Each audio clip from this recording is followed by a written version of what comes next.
Good early afternoon, everyone. Brendan here once again on this beautiful Monday here in Eastern Ontario, Canada. The sun is shining. That is awesome.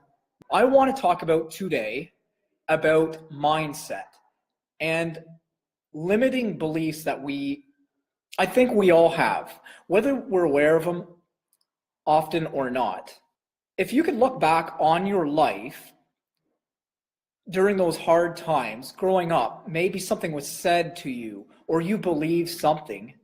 And if you look back far enough, can you see how that has shaped your life and the way you operate in it today? Because for me, when I look back on my life, I can see a lot of things that I let get to me that developed some limiting beliefs about myself, and they have totally shaped how I have lived and operated in the past, but more recently, because of my awareness of this, that is changing.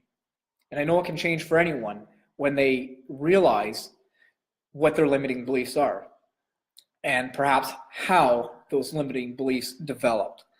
So if you can look back on your life, maybe an incident, it could be something somebody said that stuck with you and impacted you so much to the point you turned it into a story and let it be a part of who you are. I want to break down why we have limiting beliefs. The first thing is, one, are these incidents. We may have incidents when we were little children. Maybe we can't even remember them. Maybe we can. Maybe they are more recent.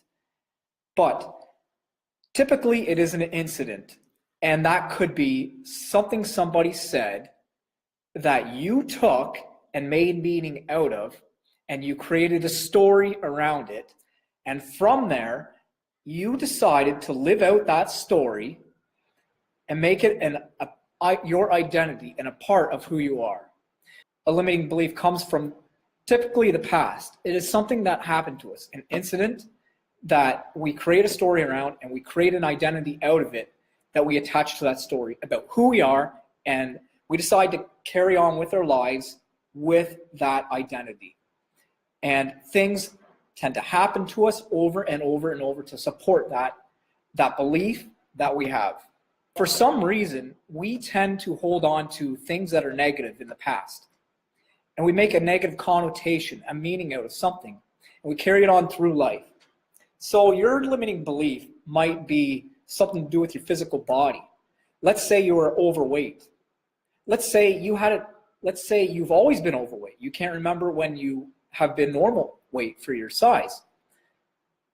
Think about the limiting beliefs that you might be carrying around today that support that being overweight. It could be, it runs in my family. It could be, I have a high metabolism. It could be, there's just no healthy food anywhere. It could be, I'm just too lazy to work out. I can't control my food cravings. These limiting beliefs become so powerful that they will compel you to do the actions that actually support you being in that position. That is one way a limiting belief actually controls the way we behave and operate in our life. All of these things that I've talked about are basically rooted in fear.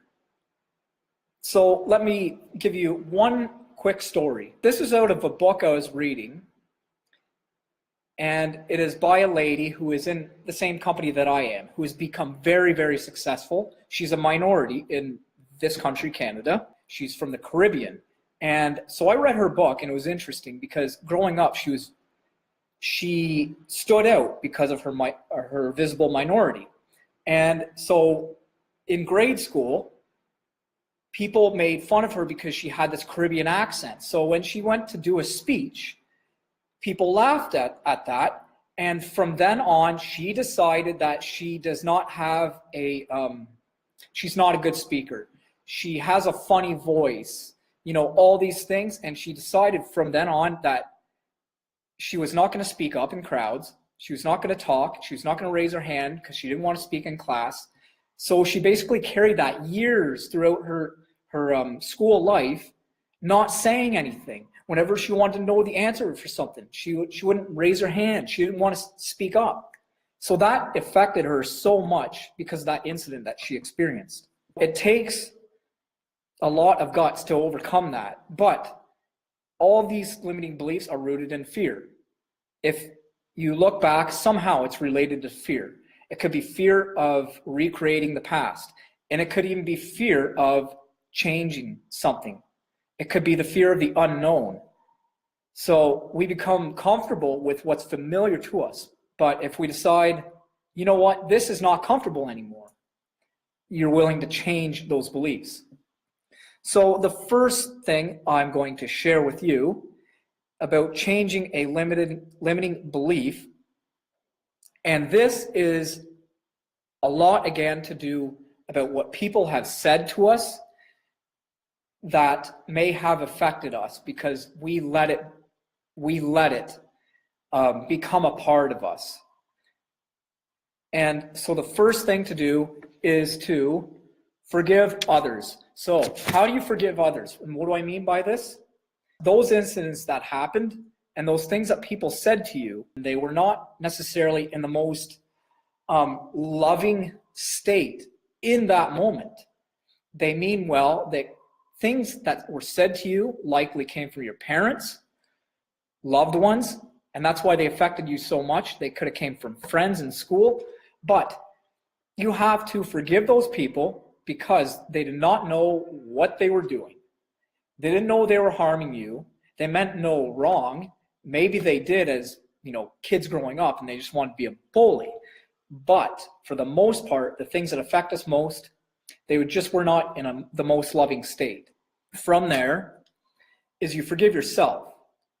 And if you forgive others, you forgive yourself. So it's kind of the same thing. The second thing is tell yourself a new story. What is it that you really want to feel? Like, how do you want to live?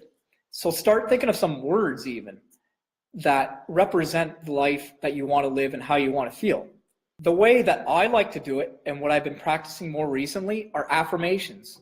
So I would write out, a list of affirmations, and I do it in a fun way. So I think of the alphabet, A to Z, and I think of words from each that start with each letter, and just think of words that kind of represent the person that I want to live into more, or the opposite of what I have been maybe telling myself about a negative story to kind of counter that. So that is a good, fun way to do it.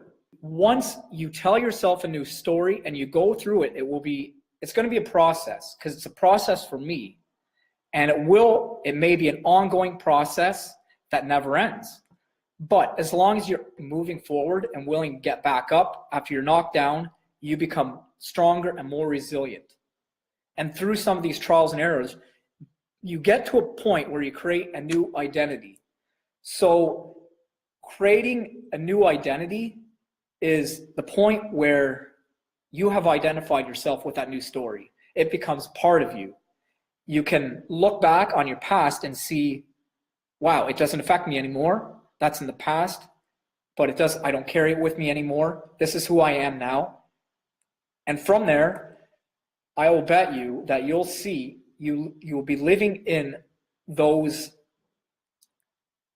that new way of living. Things that happen in your life, how you feel will support that new identity.